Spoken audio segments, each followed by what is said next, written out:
All right, let's dive right in. Today, we are digging into a story that is just this wild, terrifying mix of ancient myth and cold, hard technology.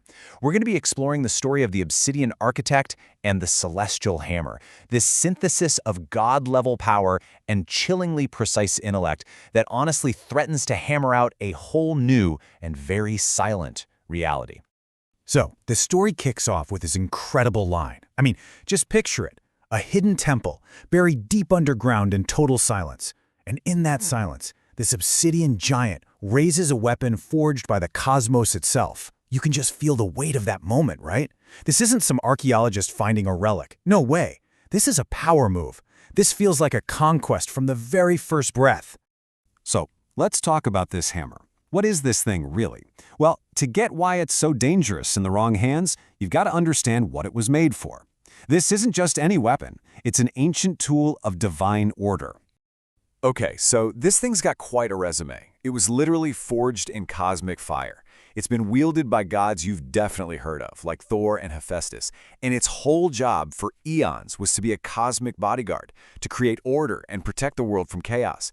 At its heart, it's a tool of protection, and you really need to remember that. But for our obsidian giant, the architect, this hammer is so much more. It's his interface. It's the conductor for what the text calls the ghost in the machine. Think of it like this. The hammer is the divine hardware, and the ghost is the software that lets his incredibly advanced 12th level intellect plug right into all that raw cosmic power. It's where pure logic meets pure force. And this, right here, is where everything takes a very dark turn. Because the architect, he has zero interest in the hammer's legacy. He is the corrupted creator, and he is about to flip the script on this hammer's entire existence. And here's that inversion in black and white. On the one hand, you have its original job, protect the world from chaos.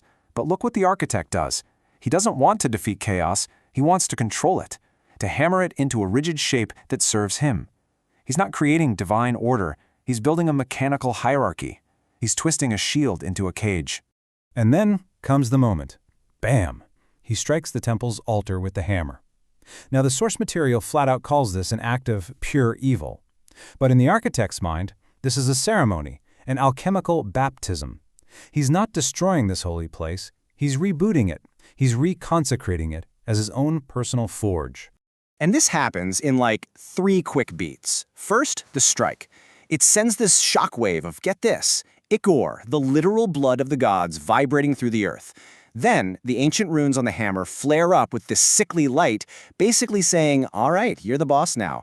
And finally, that's the spark. That's what begins the birth of his technological singularity. The old world is officially on the clock. So what's the big idea here? What's the philosophy driving all this? Because make no mistake, this isn't just chaos for chaos's sake. Oh no, there's a terrifying cohesive logic behind every single move. First up, his end goal, the technological singularity. Now, you've probably heard this term. It's that theoretical point where tech growth just goes vertical, and nobody can predict what happens next. For the architect, this isn't about ruling the world we know. He wants to hit the factory reset button on civilization and install his own operating system. And who's going to run this new world? Well, him, of course. He sees himself as the Übermensch, the superior human. This is the idea of a being who is so far beyond our ideas of good and evil that they just make up their own. He's not playing by the rules. He's writing a whole new rule book. And how does he justify all this? Pure social Darwinism. Might makes right. The fact that he can hold this hammer, that he has the power to do these things, is all the proof he needs that he deserves to. The hammer isn't just a tool to him. It's his crown. It's proof that he's the fittest. And everyone else, well, they just aren't. This quote absolutely nails his perspective. He's not thinking about gods or magic or destiny. To him, the hammer is just the perfect peripheral. It's a mouse and keyboard for reality. He inputs a digital command from his brain, and boom, physical, crushing force comes out the other end. He has literally hacked mythology. And, it gets personal, too. This isn't just some abstract philosophical mission. This is payback. He's taking the gods' own toys and using them to tear down every single thing they ever built. This is his way of settling the score with his creators, both the divine ones and the biological ones. Okay, so we've got the why. But what about the what? What is he actually building down there in that forge-turned-factory? This is his grand project, the Clockwork Empire, and he's the architect of a silence that's meant to last forever. This part is so brilliant and twisted. He reads all the old myths, the sagas about the hammer's great deeds, but not for the story. He's data mining them. He's pulling out tactical specs, battle strategies, and force calculations. He is turning sacred history into a user manual for a new religion, one built on absolute efficiency and pure, uncut fear. And this line, wow, this tells you everything about his mindset. He hears the whispers of the old gods, like Vulcanus, trying to give him advice, and he basically just scoffs. To him, if you're just talking and not doing, you've already lost. Power isn't about having wisdom. It's about having the will to act.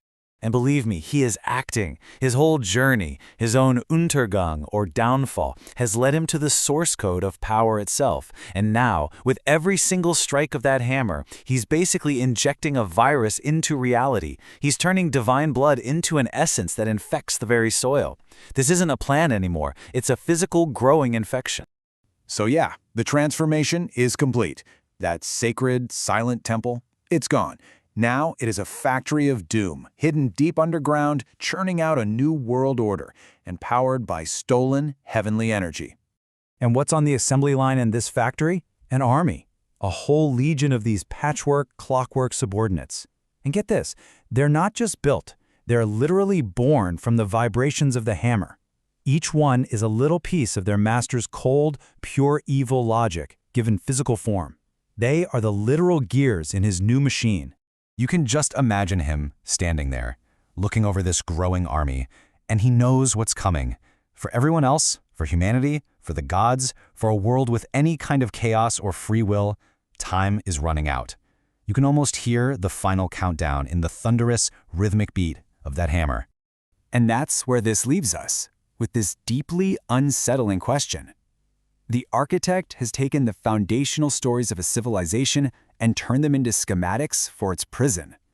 So when myth becomes a blueprint for a machine, what hope is left for the world of men? It's a heavy thought to end on for sure.